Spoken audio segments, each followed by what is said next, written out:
And viewers, the situation in Iran has worsened amidst the rising regional tensions and protests, prompting India to issue an advisory for its nationals. The Indian embassy in Tehran has asked Indian citizens currently in Iran to leave the country at the earliest. Now, in its advisory, the government has cited the evolving security situation and urged students and tourists to depart using available means of transport, including commercial flights. Remember, this advisory follows an earlier notice issued on the 5th of January 2026. Meanwhile, External Affairs Minister S. Jaishankar has also held a phone conversation with Iran's Foreign Minister Saeed Abbas Araghchi, during which both leaders have discussed the rapidly evolving situation in and around Iran.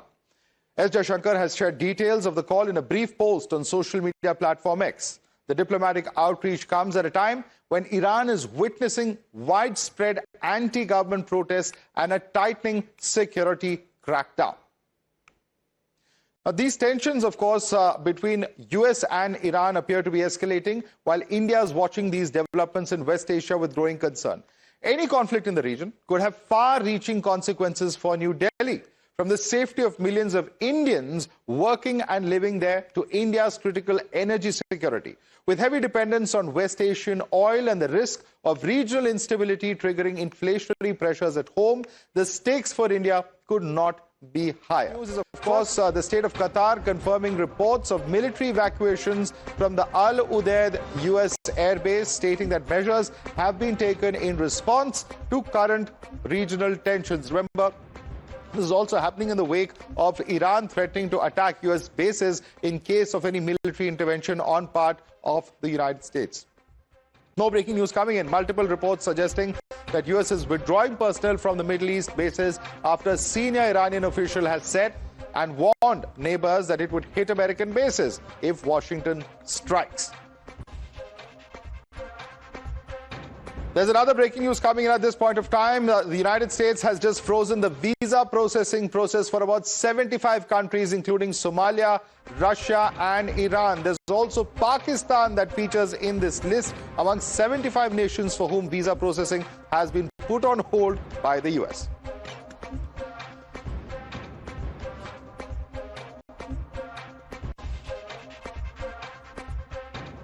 Short while back, I also spoke to Nazneen Afshin-Jam, who's an author and Iranian-Canadian human rights activist, about the situation on ground. This is what she had to say. Joining us now for more on the situation in Iran is Nazneen Afshin-Jam. And thank you so much for joining us, Nazneen. She's, of course, an author and an Iranian-Canadian human rights activist. Let me begin by asking you, Nazneen, first and foremost, given the kind of violent protests that are taking place, perhaps the most violent ever, more than 2,000 people have reportedly lost their lives. How has this all begun and where does this really head? It is a big question on many people's minds. How are you looking at the situation in Iran?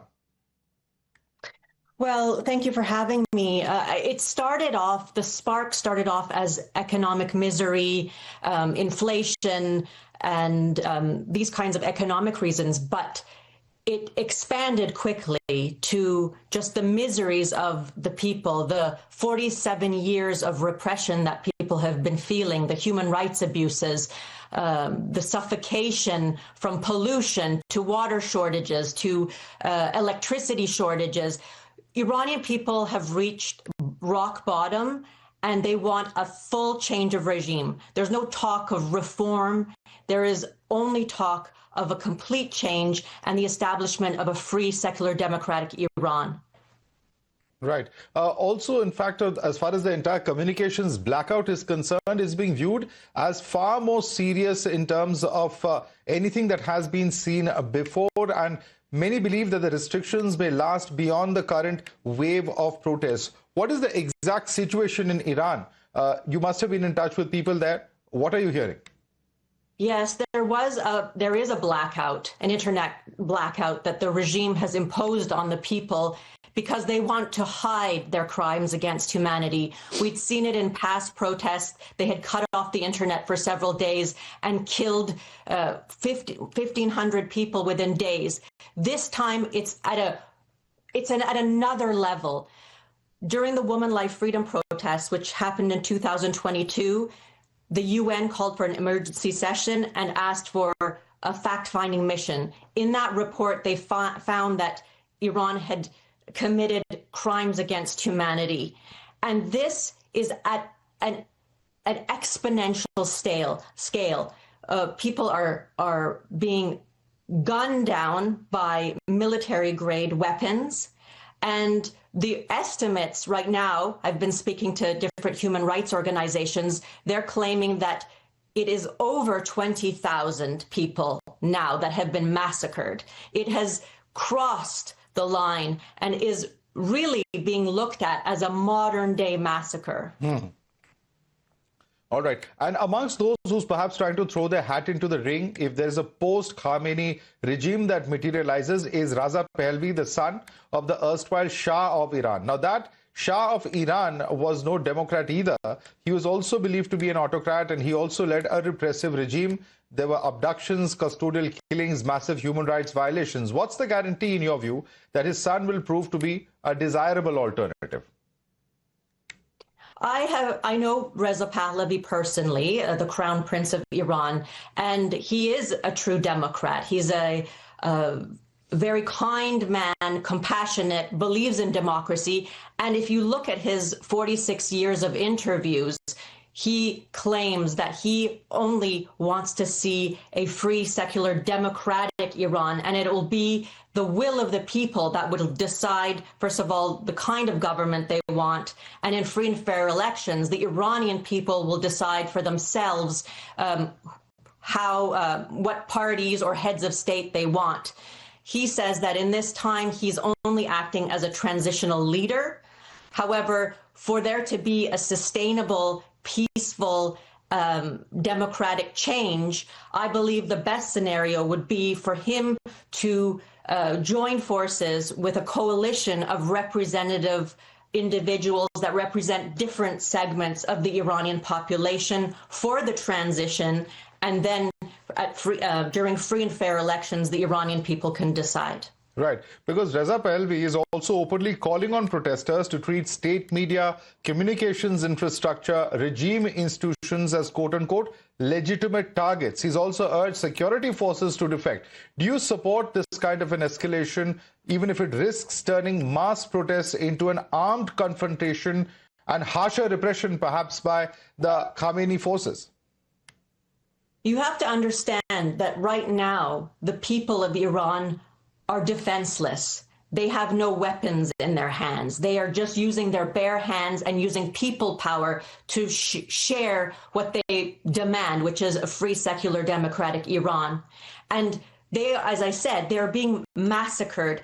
We've crossed the red lines, and they are calling for the international community to take real action. No more words of condemnation. We're at a period of time that every nation state has to do everything in its power to stop this massacre from occurring. And they are calling on world leaders to intervene. Yes, President Trump has said that if there is massacre and people are being killed and executed, they're starting the rounds of executions fast and furious, that he will come to intervene. And the Iranian people are counting on him to follow through with his promise. Right. How are you looking at the US's possible intervention? That's something that I was also, going to ask you, because will they play an active role in the regime change? Are we going to see boots on ground? Are we likely to see airstrikes? What is it that you're expecting from Trump's promise that help is on the way?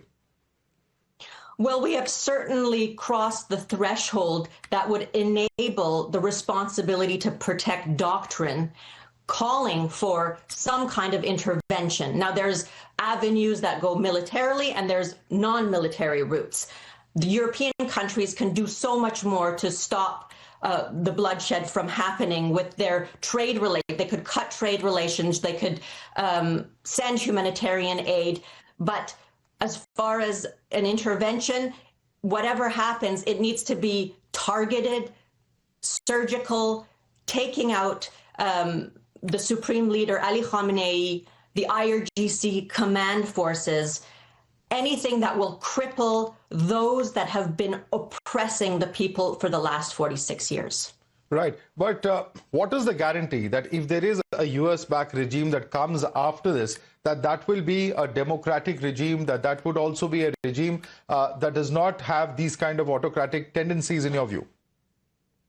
It has to be from the ground up, from the Iranian people. The Iranian people will decide their fate. This will not be in the hands of the United States to decide how the country should be run. Now, please don't forget, there has been propaganda that the protests are coming from the United States and Israel. This is not true. The Iranian people have been calling for this through many decades. They've been protesting to reach this point. And it's only going to, we don't have guarantees what will come next, but I think if world leaders are willing to sit down with a council of representatives that include not only the Crown Prince Reza Pahlavi, but leaders from the ethnic minority groups and representatives of civil rights leaders that are right now inside Iran, some of them in Evin prison, and other factions that represent the Iranian people, including the unions, the teachers' federations, the students, then we can have that checks and balances, and we can move forward to ensure stability and ensure our allies are on board with us. What is the role that you see India playing in the region? Because apart from Iran, India is perhaps the only other large country in the neighborhood, of course, has a historical relationship with Iran. In case that there are these strikes and, there's a lot of speculation of what US might do in case there's military intervention, what role do you see India playing in the rebuilding of Iran?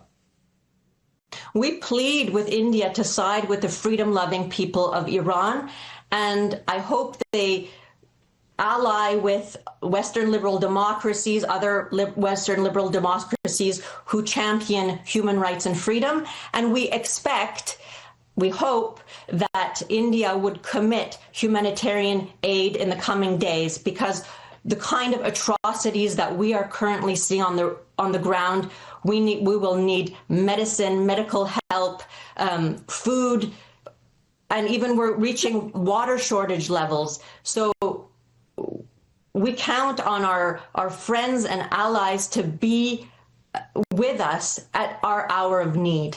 Right. Nazneen Afri-Jam, I'd like to thank you so much for taking the time out and speaking to us here at Times Now. Thank you so much.